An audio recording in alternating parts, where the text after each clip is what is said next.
Hey, Dan here, and we have a question for us ENFPs and INFPs about earning a great income doing what you love, specifically around design and communication. So, how do we find employers who are willing to pay us a living wage for pursuing the work that we're truly great at?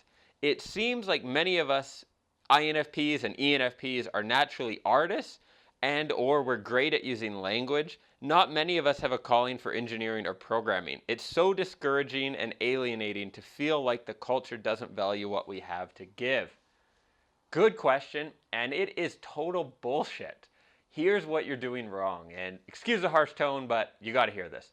You have not figured out how to give value using your artistic abilities, your language abilities or design abilities.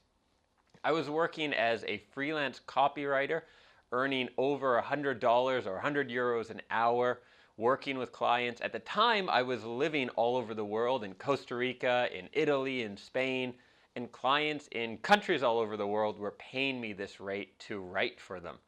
And that is because I figured out how to give value using my artistic ability. So you're totally right. If you look at these standard income guides for jobs, like when you're finishing university and you look and they say, okay, if you become a computer programmer, you'll earn this, and if you become an engineer, you'll earn this, and if you become a painter, you'll earn, oh God, I'd earn more at McDonald's, those kind of charts. Totally true. The average wage is less, and there's a few reasons for that. One is that engineering and programming are in huge demand, and there is a shortage in most countries, right? If you are a good programmer, you are in very high demand, and that is because so many things require programming now, right? Engineering as well. The thing is, though, is I think why a lot of artists earn less is because, and I use artists, but basically I mean someone working with language or with design, with visual stuff, is it's the personality type like an ENFP or an INFP. We're also not great at conflict, and we don't like to sort of disagree with people or say no.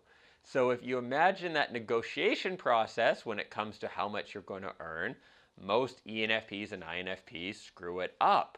We don't ask for enough. We don't demonstrate our value. We sort of just want to be agreeable and people pleasers. And that's where we can screw a lot of things up with that. Here's how you can actually earn a lot of money in these traits.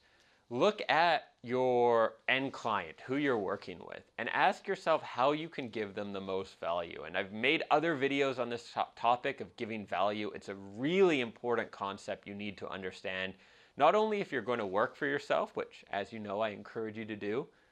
Get a, own business. Jobs are for suckers. Usually, not always. Some jobs are great. But even if you are an employee or you want to be an employee, learning this concept of value will change everything for you, okay? So a very simple version of it, and this is not the complete one, but if you look at your client or your employer, think about how much money does my work make them or save them? Or am I just sort of a requirement? And so a really good example of this is if you look at accounting, and I know we're not talking about accounting here, but you have different types of accountants. If you are an accountant who is just doing the bare minimum that a company has to do in order to meet regulations, you'll be paid a certain amount and it will be lower because you're not earning that company money, you're not saving the money, you just have to be there because the government requires that they have an accountant. You could look at HR, right? Human resource people is the same way. If you work in human resources and you're just there because there's regulations and rules, if anything, you're a pain in the ass for the executives and the management, you're going to earn the bare minimum they have to pay you that the market demands because they don't want you there. They have to have you there to meet different regulations about, sexual harassment or discrimination or whatever, the rules are in the local country. If you are an HR person and you are a master of motivation and you go to a company and you help their employees be 20% more productive, you lower sick days, you lower employee turnover, so less people are quitting, employees are staying at that company longer. You put in all these team building and training programs so everyone is working harder and happier. Guess how much they're going to pay you? A lot. right? Same as accounting. If you are an accountant and you become really strategic and you learn how to save your employer money, you learn about tax strategies, you learn about different ways to balance interest or delay payments to providers and all that, and you make your company more money, guess how much they'll pay you? A lot more.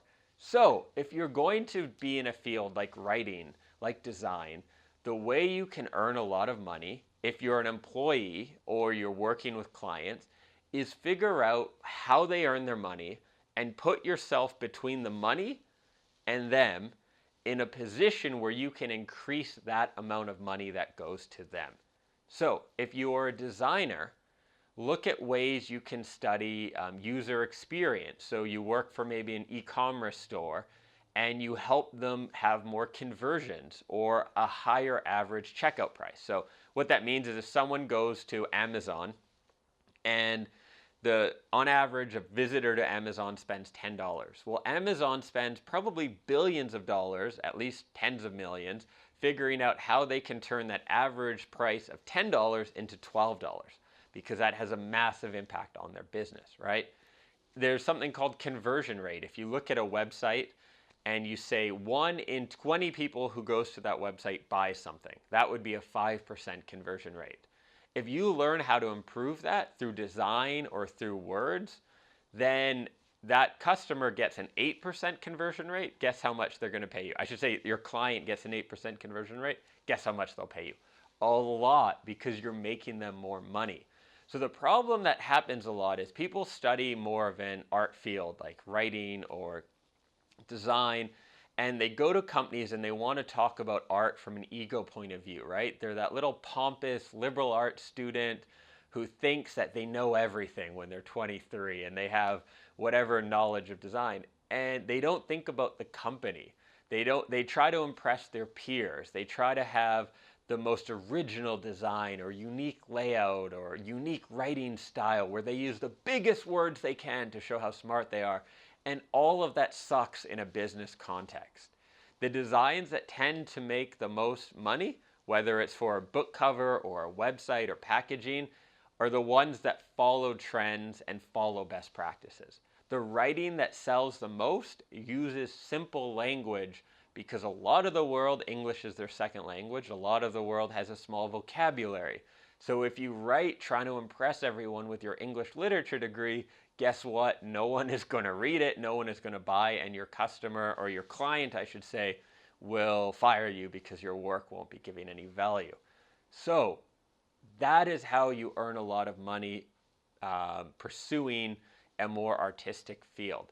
Now, there's other ways you can do it in terms of creativity, making your own products, like writing your own books or designing your own clothing or painting and then selling those paintings and all that. But from the point of view, like you asked, as being an employee or being like a freelancer, that is how you do it. You look at how to give the most value so your clients can make more money. You help them do that, and you will be paid really well. The last thing I will say is figure out how to give this value. Make it clear to your clients that you're giving it, so sort of find a way to demonstrate that. And then you do, of course, have to learn to stand up for yourself or demand, or I should not say demand, but negotiate a good wage and all that. And I would say a living wage should not be your sight. Why don't we take living wage and double it as a starting point and then go from there? Thanks for watching. If you've enjoyed this, I have a lot more videos, longer ones on entrepreneurship, on giving value and how to build a business. I'll link to those here as well. And also videos on like confidence, negotiation, all these things. Thanks for watching. Catch you in a video soon.